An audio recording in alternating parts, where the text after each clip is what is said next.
ఒక శాసనసభ పక్షం తరఫున ఎవరు మాట్లాడాలనేది ఈ సభలో ఉన్న సాంప్రదాయం ప్రకారంగా సభలో మమ్మల్ని అడుగుతారు. మా పార్టీ తరఫున ఎవరు మాట్లాడతారని అడిగి మేము ఎవరికి అడిగితే వారికి మైక్ ఇచ్చే సాంప్రదాయం ఉంది. కానీ మీరు సభా సాంప్రదాయాలకు తిలోదక.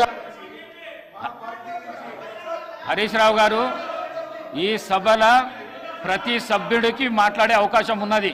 మీరు చేరుకు నేర్పించవలసిన అవసరం లేదు. మీకు అవకాశం ఇచ్చినా మీరు మాట్లాడండి. నాకు చేరుకు నేర్పించవలసిన అవసరం లేదు. ఈ శాసనసభలో ఏ సభ్యుడికైనా మాట్లాడే హక్కు ఉంది. మీరు సీనియర్ శాసనసభ్యులు నాకు నేర్పించవలసిన అవసరం లేదు, చేరుకు నేర్పించవలసిన అవసరం లేదు. మీరు మాట్లాడండి. There is a procedure in this house. There are some rules in this house. ఎప్పుడు అందరి సభ్యులకు మాట్లాడే హక్కు ఉన్నా ఏదైనా ఒక అంశం మీద ప్రధాన ప్రతిపక్షం నుంచి ఎవరు మాట్లాడతారని అడిగి ఆ ప్రధాన ప్రతిపక్షం నుంచి పేరు తీసుకొని మాట్లాడించే సాంప్రదాయం ఈ సభలో ఉంది. ఈ సభా సాంప్రదాయాన్ని తుంగలో దొక్కినందుకు ముందు నా నిరసన తెలియజేస్తూ నేను మాట్లాడుతున్నాను. అధ్యక్ష, ఈ సభ కౌరవుల సభలాగా నడుస్తుంది అధ్యక్ష. బట్ అంతిమంగా పాండవులే గెలుస్తారు, న్యాయమే గెలుస్తుంది, ధర్మమే నిలబెట్టది. మీరేదో ఇలా మందబలం ఉందనో అధికారం ఉందనో అహంకారంతో చేస్తున్నారు. ప్రజలు అన్ని విషయాలు గమనిస్తున్నారు. తప్పకుండా మీకు తగిన గుణపాఠం చెప్పే రోజు ఉంటుంది, జాగ్రత్త.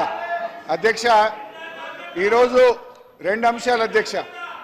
ఎస్సీ వర్గీకరణ మీద భారత సర్వోన్నత న్యాయస్థానం ఇచ్చిన తీర్పును బీఆర్ఎస్ పార్టీ పక్షాన మా యొక్క హర్షాన్ని వ్యక్తం చేస్తూ ఉన్నాం, స్వాగతిస్తూ ఉన్నాం.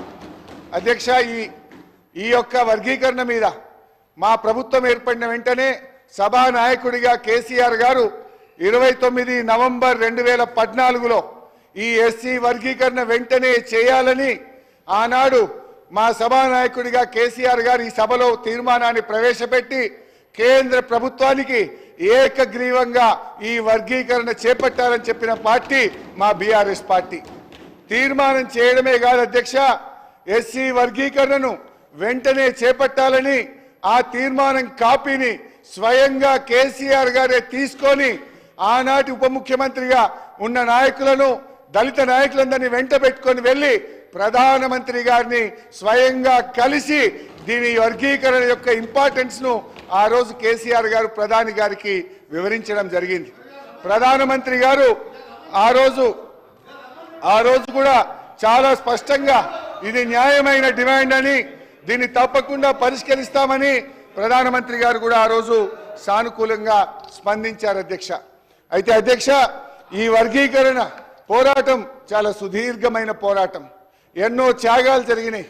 ఎంతో మంది వర్గీకరణ కోసం గతంలో ప్రాణాలు అర్పించిన సంగతి కూడా మనకు తెలుసు. ఇదే గాంధీ భవన్ దగ్గర పెట్రోల్ పోసుకొని ఆ రోజు కొంతమంది మాదిగలు ఆత్మాహుతికి పాల్పడితే అప్పటి ప్రభుత్వం కనీసం వాళ్ళని పట్టించుకున్న పాపాన కూడా పోలేదు.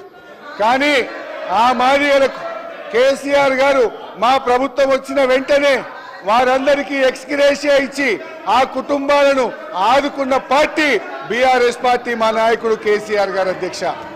ఆ రోజు కాంగ్రెస్ పార్టీ ద్రోహం చేసిందని, కాంగ్రెస్ పార్టీ వర్గీకరణ చేయడం లేదని మందకృష్ణ మాదిగ గారి నేతృత్వంలో గాంధీ భవన్ దగ్గర ఆ రోజు పెద్ద ఎత్తున మాదిగలు గాంధీ భవన్ ముట్టడికి వచ్చి పోరాటం చేసిన విషయాన్ని కూడా